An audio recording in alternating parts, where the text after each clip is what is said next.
bum bum boom bum bum boom bum bum boom bum bum ba ba da da da da da da da da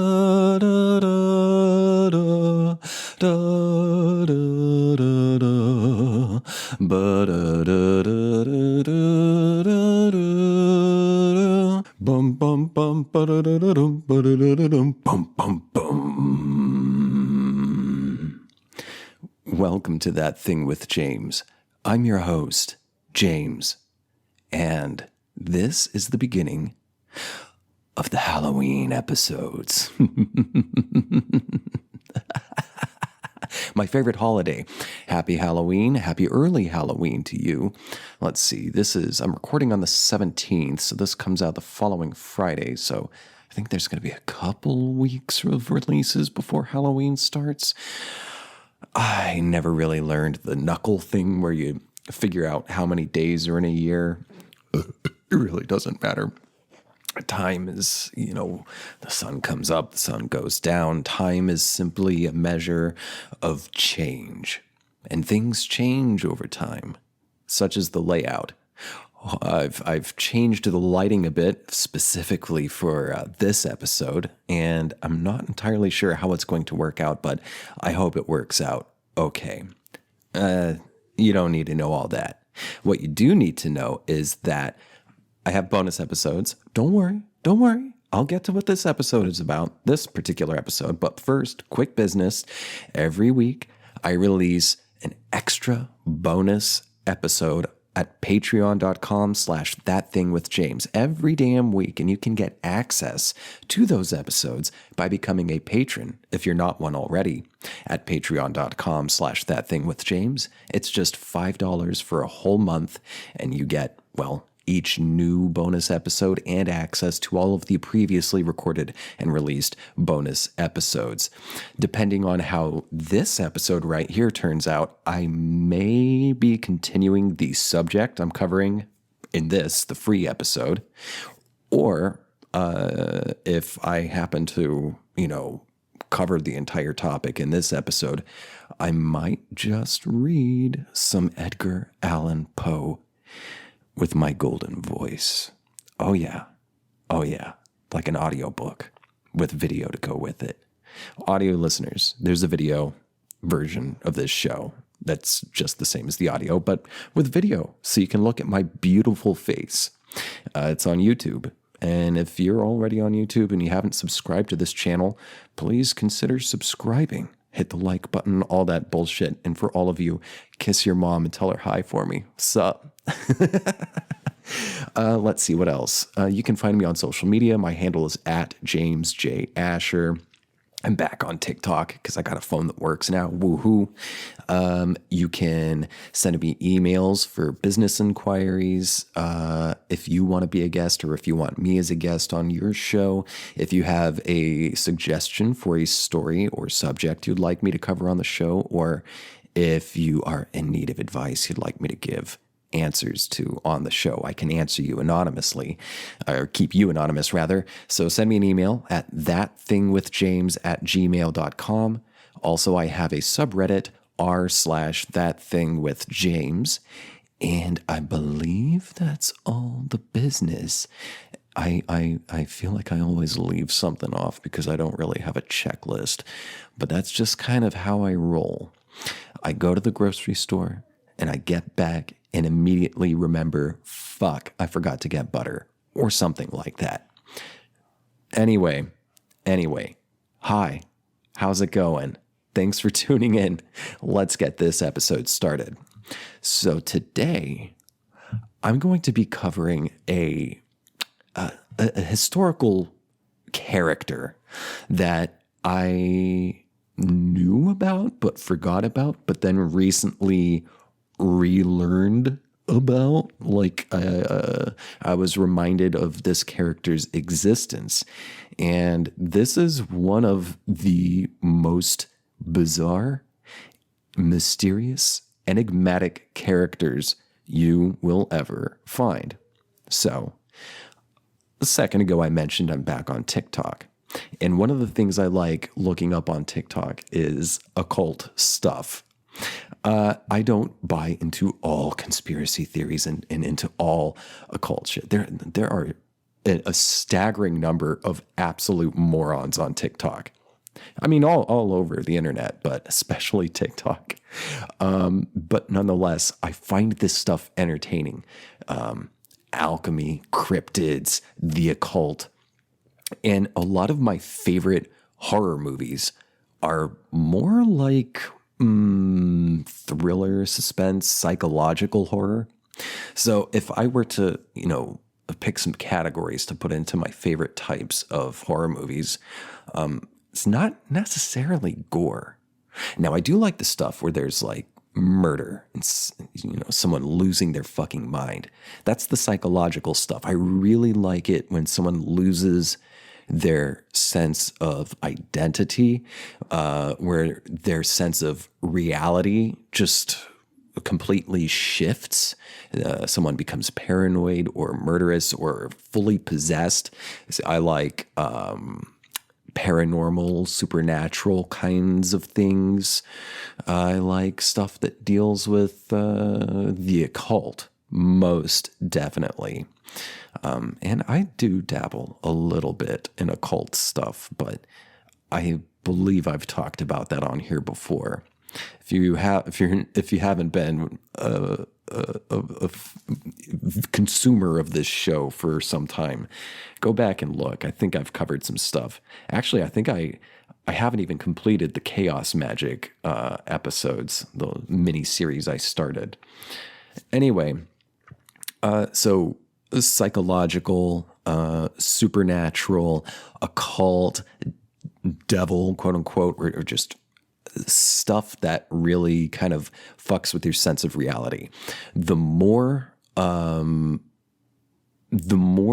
story makes you, as the audience, question your own sanity, the more I like that kind of stuff. Because, well, reality, or the sense thereof, is, after all, a very fluid thing. Your perspective shapes your reality. But with all these themes, all these categories I have put forth, there is one particular movie that fits the bill.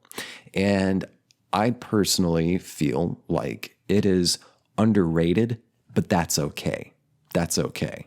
Because I like it when someone just kind of stumbles across this movie and sees it. It's a film by Roman Polanski. Yes, I know. Roman Polanski made this movie called The Ninth Gate, and it stars Johnny Depp, and it came out, shit, I forgot to look this up. I think it came out in 97. Let me see. 1999, actually. It is as Wikipedia says, a neo-noir horror thriller film directed, produced, and co-written by Roman Polanski, whom, if you're not familiar, also made another sort of horror thriller called Rosemary's Baby. And he also made another neo-noir called Chinatown. And although I think that one might be considered a classical noir, but I don't know if the year in which it was made dictates whether it would or would not be a neo-noir. Regardless, Roman Polanski, it's a conflicting character, that one.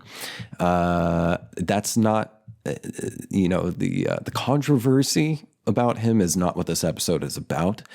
And this episode's not necessarily about his movies, but I do fucking love his movies. And, The Ninth Gate. So basically, if you haven't seen it, go watch it. It's so fucking good. It is about, Johnny Depp plays a character. I forgot the name. I haven't seen the movie in years. Fuck, I might watch it tonight. Johnny Depp plays a character who is a little shady. He does some kind of shady business dealings. And he mostly deals with rare and antique books.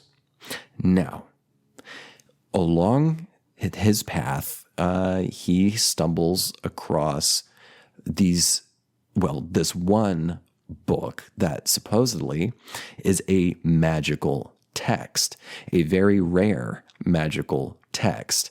And apparently there's not just one, but there are multiple copies of this magical text, this book.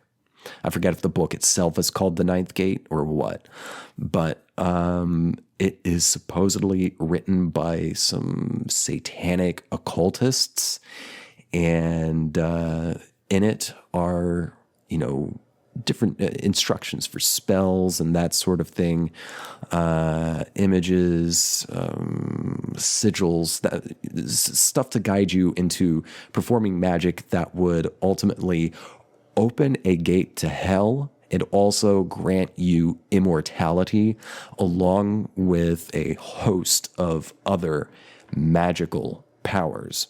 Now, the thing is, the text is slightly different in each of these handful of prints that are scattered across the world, mostly across Europe.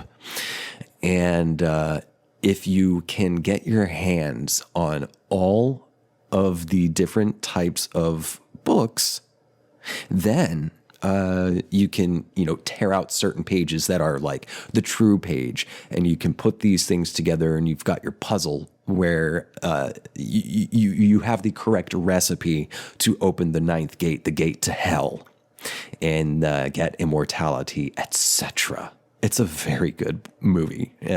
Again, I highly recommend you watch it. Well, going back to the TikTok thing and the occult TikTok, hashtag occult TikTok, or whatever it is, someone made a little video about this book called the Triangular Book of Saint Germain. Now, apparently, that book was the real world basis for the books in the Ninth Gate, the satanic magical texts. I had no idea. And Saint Germain, it kind of reminded me of something. It seemed a little familiar, but we'll get to him in a second. First, I'm consulting a lot of Wikipedia here, so I hope you're not going to crucify me for that, are you? Excuse me, I had to take a drink. Okay, so the Triangular Book of Saint Germain, or the Triangular Manuscript, is an untitled 18th century French text written in code and attributed to the legendary Count of Saint Germain. It takes its name from its physical shape, the binding and sheets of vellum. Oh God, I love that word, vellum. It just looks so cool and it sounds so cool. Vellum. That comprise the manuscript are in the shape of an equilateral triangle. The text, once deciphered, details a magical operation through which a person can perform feats of magic, notably the discovery of treasure and extension of life. So, scrolling down, again, Wikipedia here, structure and contents. The manuscript begins with a short Latin inscription mentioning that this is a gift given by Count of Saint Germain, followed by an illustration of a winged dragon. All the text beyond this point, including the inscriptions belonging to the diagrams, is a cipher. There's pictures of this thing. A good place to start, of course, is Wikipedia. And it just looks so fucking cool. I want this. I want to do it. I want to open the ninth gate. Fuck it. The book describes a ritual aimed at achieving one of three. Let me try that again. 3 goals. Discovering the location of certain valuable objects. That's goals 1 and 2. And life extension. Goal 3. The former requires performing the ritual during a full solar eclipse, and the latter can be performed at any time, but, excuse me, but it requires wearing a specific longevity amulet, which the manuscript then refers to in a diagram. Although this text is a part of the Manly Hall collection of alchemical manuscripts, Manly Hall's a guy who deserves his own episode, but he was an occult practitioner, just so you know. I think he died in 1990, so that recently. But the text is part of the Manly Hall collection of alchemical manuscripts. It does not contain any of the usual alchemical content. It was likely meant to stand on its own and was only combined with other manuscripts post-acquisition by the Getty Research Institute in, I believe, Los Angeles. Relation to other works, the ritual described in the triangular manuscript resembles those described in the Heptameron, a handbook of ritual magic, sometimes attributed to Pietro di Abano, that appeared around the 16th century in Europe. So, history. The two known copies of the triangular manuscript exist as Hogarth Manuscript 209 and 210, that is MS 209, MS 210. Both currently reside in the Getty Research Institute's collection, each with its own history. MS 209, dated at 1775, was made for Antoine Louis Mouret, a French Freemason who immigrated to the United States in the 18th century. That's the 1700s. At one point, it resided in the library of Jules C.G. Favre, a French politician. And then Pliny E. Chase, an American mathematician with an interest in cryptography, makes mention, and this guy was alive in the 1800s, makes mention of it in a lecture to the American Philosophical Society on October 3rd, 1873, stating that the manuscript was, quote, purchased in Amsterdam about 70 years ago, i.e. around 1803. End quote. It is unclear if he owned the manuscript, examined it, or had simply heard of its existence. French bibliographer, poet, and Rosicrucian Stanislas de Guaita, how do you say that? It doesn't matter. Had it in his library for some time. From there, it passed on to a certain Madame Barbe of Paris. Madame Barbe. Hey, Barbe. B-A-B-R-E. Madame Barbe. Do you not know Barbe? Maybe I know Barbe quite well. Barbe and I go way back to the hairdresser, Barbe. And then it moved on to Frank Hollings, a 20th century London writer and antiquary. Another cool word. I like all these cool words. After 1934, Hollings sold it to Manly P. Hall. Much less is known about the other manuscript, MS 210. Dated 1750, the older of the two copies, it was once in the library of Lionel Hauser, a member of the Theosophical Society in Paris, and in 1934, Manly P. Hall purchased it for 40 guineas at an auction at Hauser's library in Sotheby's. Format. One of the most peculiar properties of this manuscript is its physical shape, an equilateral triangle, measuring approximately yada, yada, yada, yada, elegantly bound in leather and gilded on the front. In European grimoire tradition, one frequently finds the practice of conjuring spirits into a triangle drawn on the ground.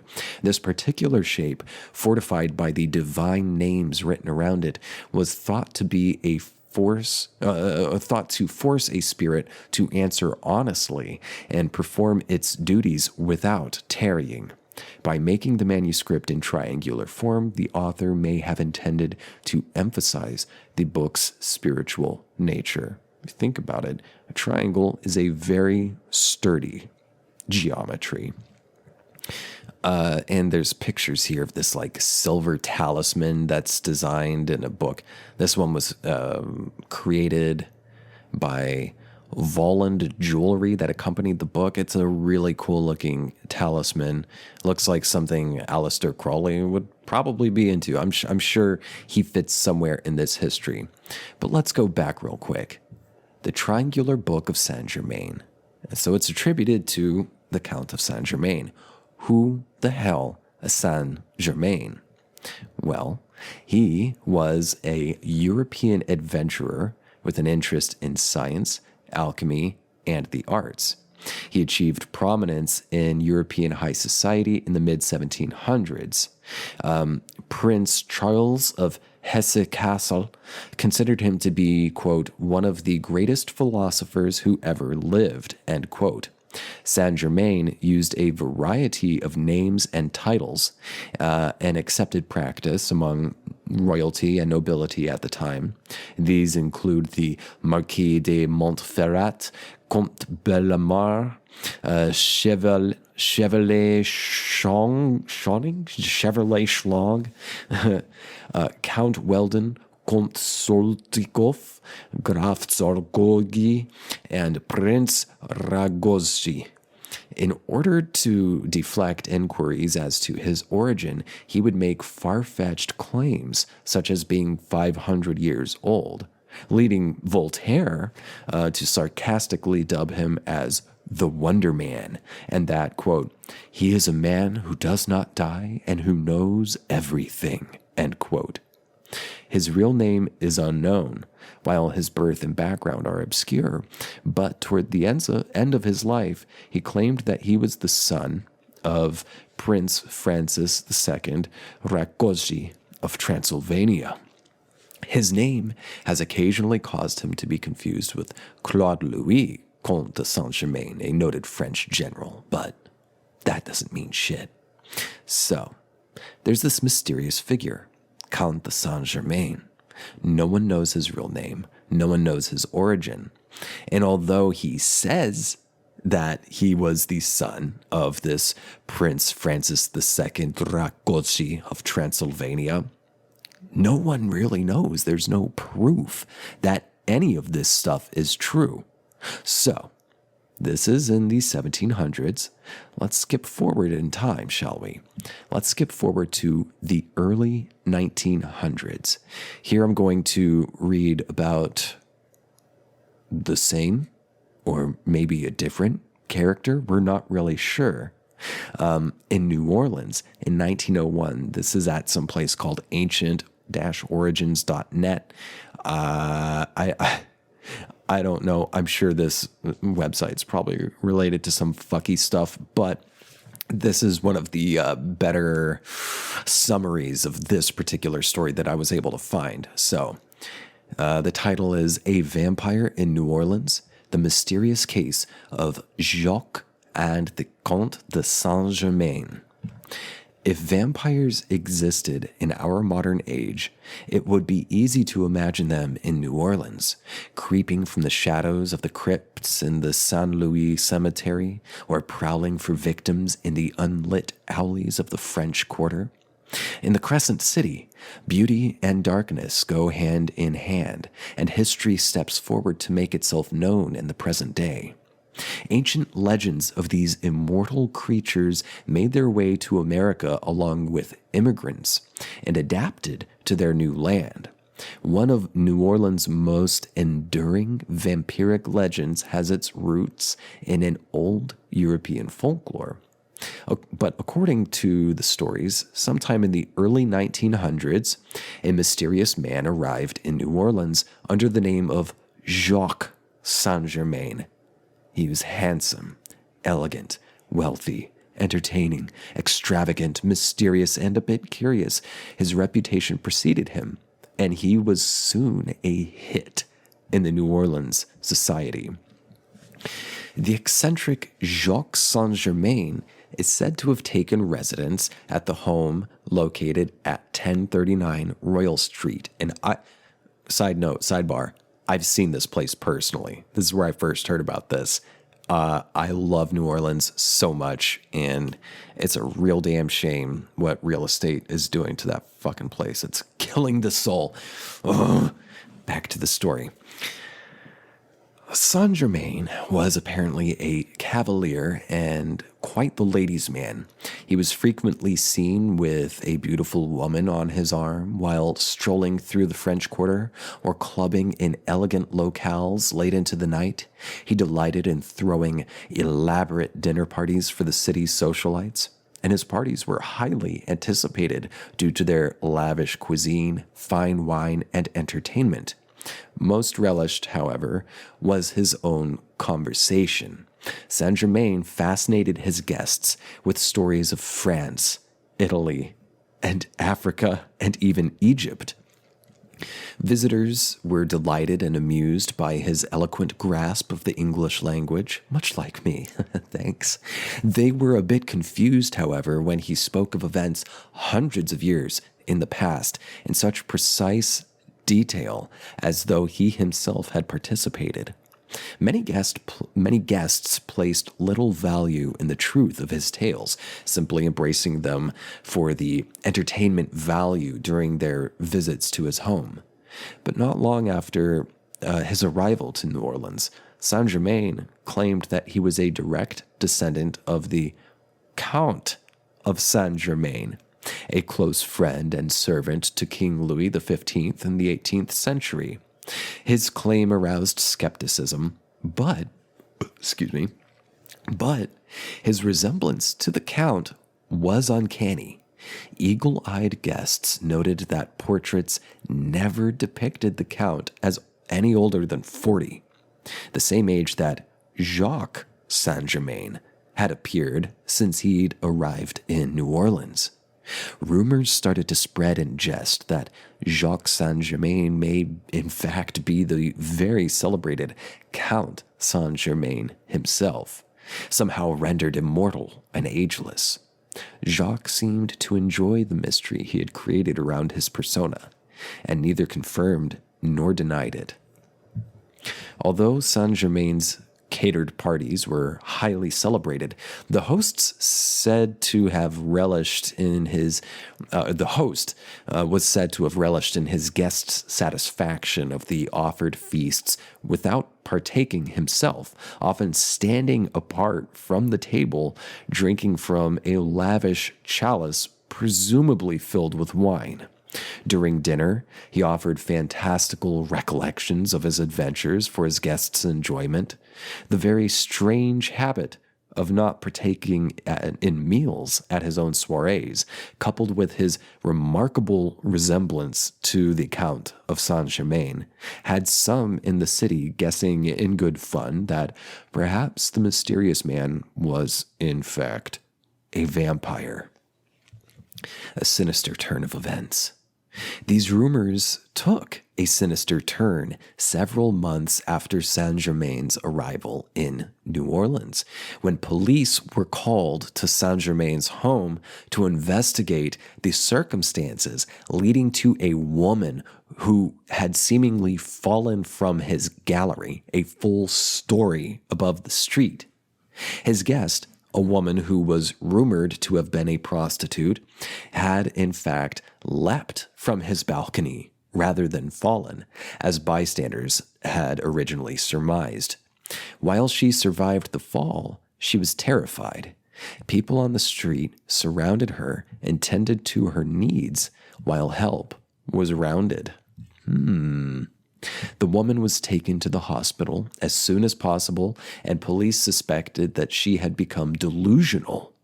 They told the very well-known, affluent, and respected Saint Germain not to bother coming in for questioning at this late hour, but rather to please visit. Wait, what the?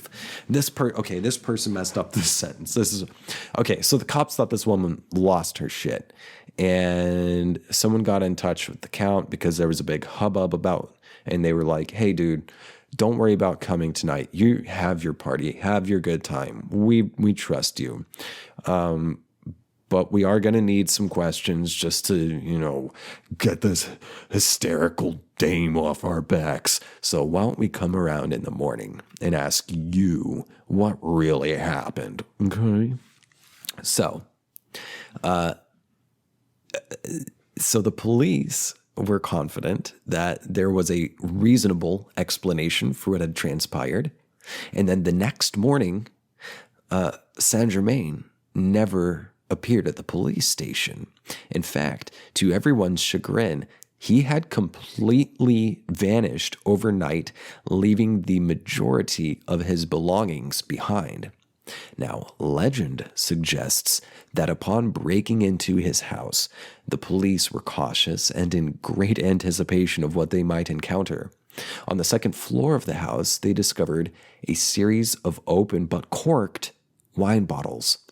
And upon closer investigation, they discovered that the large collection of bottles were filled with a terrifying mixture of wine, along with large quantities of human blood.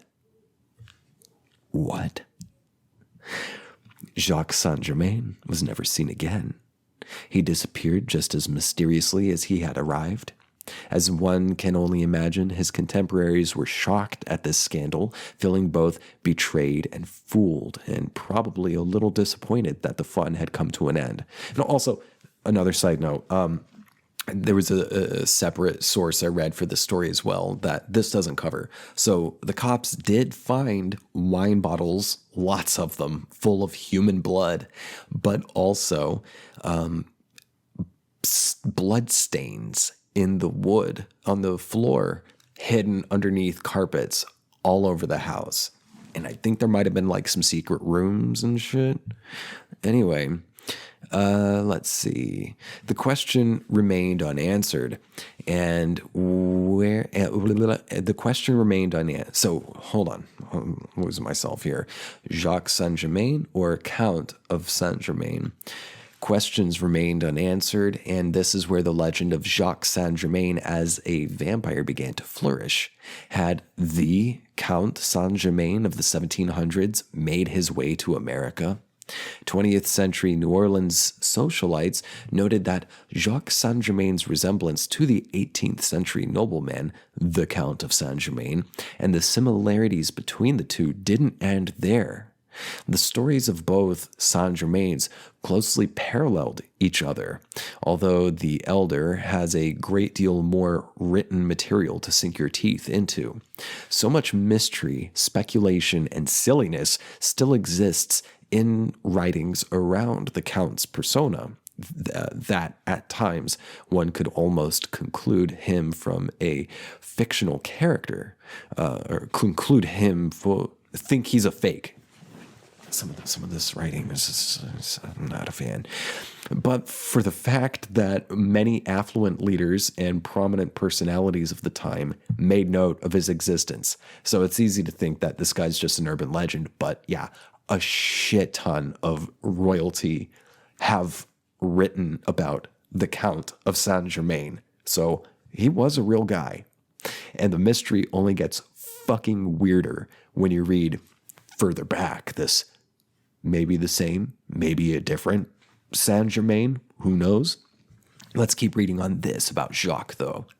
A letter from Horace Walpole, the 4th Earl of Oxford, to his friend Horace Mann provides the first unchallenged reference of Saint-Germain. Quote, "An old man who goes by the name of Count Saint-Germain. He had been here these 2 years, and will not tell who he is or whence, but professes that he does not go by his right name.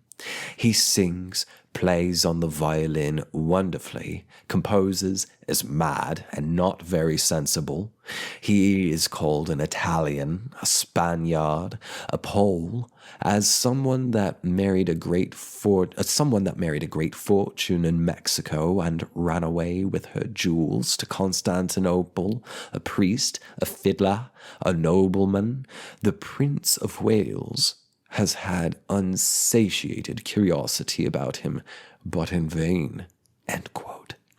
With no official birth records available, the true origins of the Count of Saint-Germain are a matter of some disagreement among historians.